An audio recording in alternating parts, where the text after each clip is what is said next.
Hello friends good morning केमिति अछंती समस्ते तो बहुत दिन परे आपण मानक सहित देखा होची आज गोटे ब्लॉग वीडियो रे माने बहुत दिन परे मु आज गोटे ब्लॉग कली एबे किछि दिन हेलान तो शॉर्ट वीडियो मु पकोउची आपण माने देखुथिबे किंतु लॉन्ग वीडियो मु केबेठु पकई नथिली तो एमती टाइम भी टिके होउनी एमती कोन करी भाबी किछि करू नथिली तो फाइनली आज भाबली नाइ किछि भेज आज गोटे ब्लॉग करि देबी तो एते दिन परे आपण मानक सहित आज देखा होची लॉन्ग वीडियो रे तो केमिति अछंती समस्ते कहंतु फास्ट ମୁଁ ବି ବହୁତ ଭଲ ଅଛି ଆପଣମାନେ ବି ବହୁତ ଭଲ ହିଁ ଥିବେ ଏବେ ନ୍ୟୁ ଇୟର୍ ପାଖେଇଲାଣି ତ ମୋ ତରଫରୁ ଆଡ଼ଭାନ୍ସରେ ସମସ୍ତଙ୍କୁ ହାପି ନ୍ୟୁ ଇୟର୍ ତ ବହୁତ ସାରା ଏନ୍ଜୟ କରନ୍ତୁ ନ୍ୟୁ ଇୟର୍କୁ ତ ଆଜି ଘରେ ମୁଁ ଏକା ଅଛି କାହିଁକିନା ବାପା ଭୁବନେଶ୍ୱର ଯାଇଛନ୍ତି ସକାଳୁ ତ ମୁଁ ସକାଳୁ ଫାଷ୍ଟ ଟିକେ ମୁଁ ସବୁଦିନ ଲେଟ୍ରେ ହିଁ ଏବେ ଉଠୁଛି ସ୍କୁଲ ଛୁଟି ହେଇଯାଇଛି ଯେହେତୁ ତ ଚାଲନ୍ତୁ ଟିକେ ବସିକି କଥା ହେବା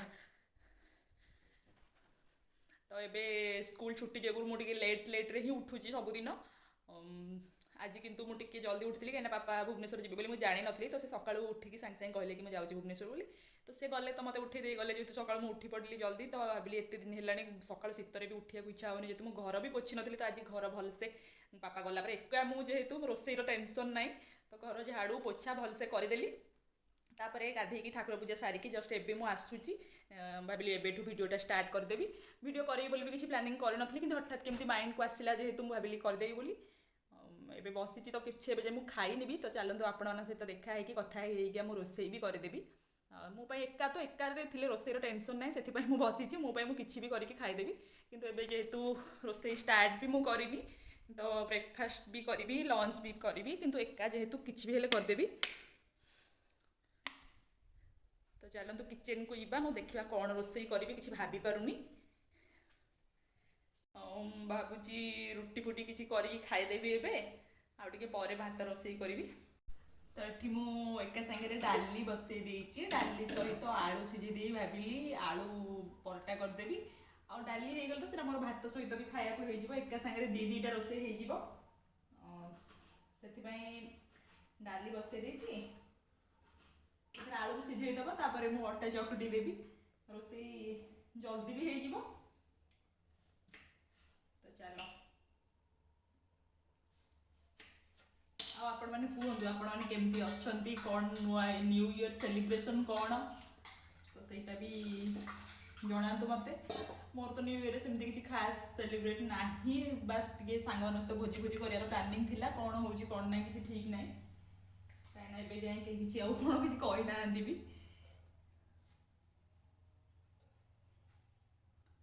न्यू ईयर आग भली भी लगुनि आगुरी जी न्यू ईयर स्पेशल लगुला छोट बेले छोट ग्रीटिंग्स दबा से जो आसे छोट छोट वाला एमती कार्ड वाला तो से गुड़ाक ही मजा लगुला छोट बेले स्कूल टाइम रे पढ़ला बेले एबे तो किछि भी नहीं खाली फोन रे व्हाट्सएप रे गोटे मेसेज कर दियो हे गला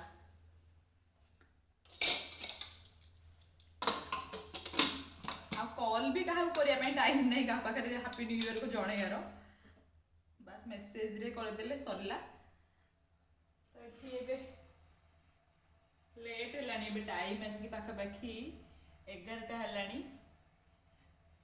कि जाए मो रोसई किसी भी स्टार्ट करनी तो भाविली टे कमला गोटे खाईदे तापर जहाँ करी अटा भी जटिनी तो ये करला बेलू टाइम तो लगे ना खाई टे से भितर गाधिक आसी खाली पेटर रुहंती सब मो मम्मी कहे गाधिक आसी के खाली पेटर रही कौन पे मुझे जाननी सी बोधे एमती ही कहतु कहीं आम खाए एत करूँ तो से कहे कि सतरे मुझे जाननी कि कहे गाधिक आसला जहाँ खाइब खाली पेट रहा कथा नुह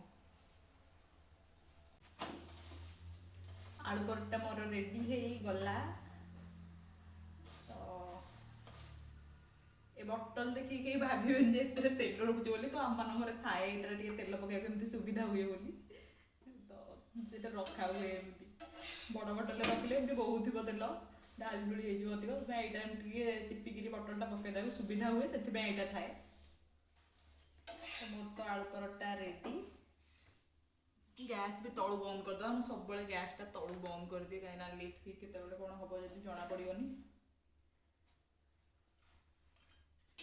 दीटा आलू परटा रेडी हो गला चलो खाईदबा आलू परटा सहित जहाँ आलू भी थाए सहीटा भी मुझे पलि आसे कहीं जब आलू मत परटारे आलू कम लगे तो मुझे खाईदेवी बोली तो मत भल लगे टे एमती समस्त को भल लगे आलू परटारे आलू नथिले कौन खाइब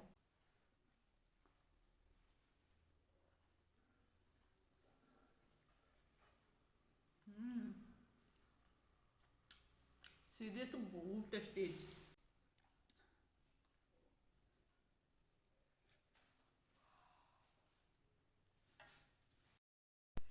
तो ମୁଁ ଯେହେତୁ ଖାଇବା ପାଇଁ ବସିଛି ତ ଖାଇଲା ଟାଇମ୍ରେ ମୋତେ ମାନେ ମୁଁ ଏମିତିରେ ହିଁ ବସିକି ଖାଲିଟାରେ ଖାଇବିନି, କାହିଁକିନା ମୋର ଗୋଟେ ଅଭ୍ୟାସ ହେଇଗଲାଣି। ଖାଇଲା ଟାଇମ୍ରେ ମୁଁ ବିଗ୍ ବସ୍ ଦେଖି ଦେଖି ଖାଇବି।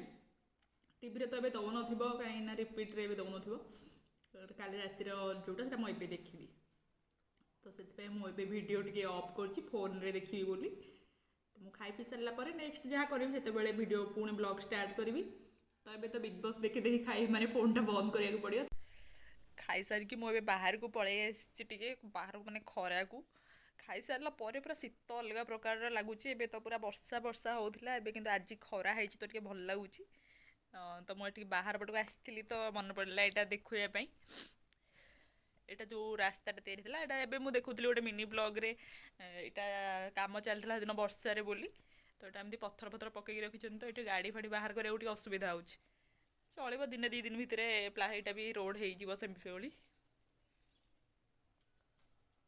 ଆଜି ତ ନାହାନ୍ତି ବାପା, ନହେଲେ ଆଜି ବି କାମ ହେଇଥାନ୍ତା ବୋଧେ। ବାପା ତ ନାହାନ୍ତି ଆଜି। ଏଇଟା କିନ୍ତୁ ହେଇଯିବ, ଜଲ୍ଦି ହେଇଗଲେ ବି ଭଲ। ନହେଲେ ପୁରା ଏମିତି ଏଠି ଯିବା ଆସିବା କରିବା ପାଇଁ ବି ଟିକେ ଅସୁବିଧା ହେଉଛି, ପଥର ପଥର ଗୁଡ଼ା ହେଇକି ଅଛି ବୋଲି। ଏଠି ଶ୍ରାବଣୀ ପାଇଁ ମୁଁ କିଛିଟା ପ୍ରାକ୍ଟିକାଲ ଚିତ୍ର କରୁଥିଲି, ତ ତାର ପ୍ରାକ୍ଟିକାଲ କରିବାର ଥିଲା। ସେ ନିଜେ କରିବ କ'ଣ, ମୋତେ ଟିକେ କରିଦେ କହିକିରି ମୋତେ ଦେଇକି ନିଜେ ଯାଇକି କୁଣିଆ ଘର ବୁଲୁଛି। ତ ଏଠି ମୁଁ ବସିକି ତା ପାଇଁ ପ୍ରାକ୍ଟିକାଲ କରୁଥିଲି। ତ ମୋର ପ୍ରାକ୍ଟିକାଲ ସରିଲା ପରେ ମୁଁ କିଛିଟା କରିଥିଲି। ଏକା ସାଙ୍ଗରେ ତ ସବୁ କରିହେବନି, ବହୁତ ସାରା କରିବାର ଅଛି ତାର। ତ ମୁଁ କିଛିଟା କରିଦେଇଥିଲି। ତାପରେ ଆସିକି ଲଞ୍ଚ ପାଇଁ ପୁଣି ପ୍ରିପେୟାର କରିଥିଲି। ଲଞ୍ଚରେ ଡାଲି ତ ଆଗରୁ କରିଦେଇଥିଲି ଦେଖିଥିବେ। ତ ତାପରେ ଭାତ, ଅଣ୍ଡା ଆମଲେଟ୍ ବି କରିଥିଲି, ଆଉ କୋବି ଭଜା ଟିକେ ଥିଲା, ତ ସେଇଟା ଗରମ କରିକି ନେଇ ଆସିଲି। ତ ଏଠି ଖାଇବା ପିଇବା ସରିଲା ବେଳକୁ ବହୁତ ଲେଟ୍ ହେଲାଣି। ତ ଏବେ ମୋର ସବୁ କାମ ଶେଷ ହୋଇସାରିଲାଣି। ମାନେ କାମ ତ କିଛି ନାହିଁ, ଏକୁଟିଆ ଥିବାକୁ ବାସ୍ ଘରେ ବସିଛି। ମାନେ ମୋତେ ଏମିତିରେ ଏକୁଟିଆ ରହିବାକୁ ବି ଘରେ ଭଲ ଲାଗେ, କିନ୍ତୁ ଏତେ ଟାଇମ୍ ମୁଁ କେବେ ଘରେ ଏକା ନଥିଲି। ପାପା ସ୍କୁଲ ଗଲେ ତ 10ଟାରୁ 4ଟା ଯାଆନ୍ତି। ଆଜି ସକାଳୁ ସେ ପଳେଇଥିଲେ, ମୁଁ ଜଷ୍ଟ ଶୋଇକି ଉଠିଲି, ସେ ମୋତେ ଡାକିଲେ ଯିବେ ବୋଲି କହିକି। ତ ସକାଳ 7:30 ହେଇଥିଲା ସେ ଘରୁ ଗଲେ। ଏବେ ଆସିକି ଟାଇମ୍ 3:30 ପରେ ହେଇଗଲାଣି।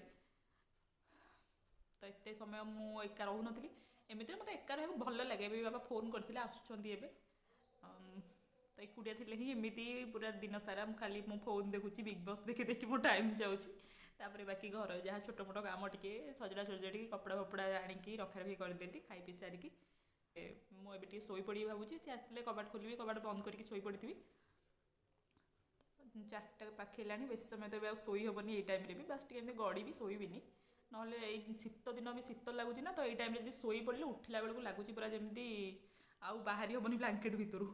ତ ସେଥିପାଇଁ ଏଇ ଟାଇମ୍ରେ ମୁଁ ବେଶୀ ଶୁଏନି। ଏବେ ଗଡ଼ୁଥିବି, ପାପା ଆସିଲେ ପୁଣି କଲିଂ ବେଲ୍ ମାରିବେ, ତ ଉଠିକି କବାଟ ଖୋଲିବି। ତ ଚାଲ ଆଜିର ଭିଡ଼ିଓ ମୁଁ ଏଇଠି ସାରୁଛି। ଆପଣମାନଙ୍କ ସହିତ ଦେଖା ହେବା ଆଉ ଗୋଟେ ନୂଆ ଭିଡ଼ିଓରେ। ତ ଆଜିର ଭିଡ଼ିଓ କେମିତି ଲାଗିଲା କମେଣ୍ଟ କରିବେ। ଯଦି ଭିଡ଼ିଓ ଭଲ ଲାଗିଥିବ ଲାଇକ୍ ନିଶ୍ଚୟ କରିଦେବେ। ଚ୍ୟାନେଲରେ ଫାଷ୍ଟ ଟାଇମ୍ ଥିଲେ କି ଫାଷ୍ଟ କି ଆଜି ଯଦି ମୋ ଭିଡ଼ିଓ ଦେଖୁଛନ୍ତି, ଚାଲ ଚ୍ୟାନେଲ ସବସ୍କ୍ରାଇବ୍ ବି କରିଦେବେ। Bye bye.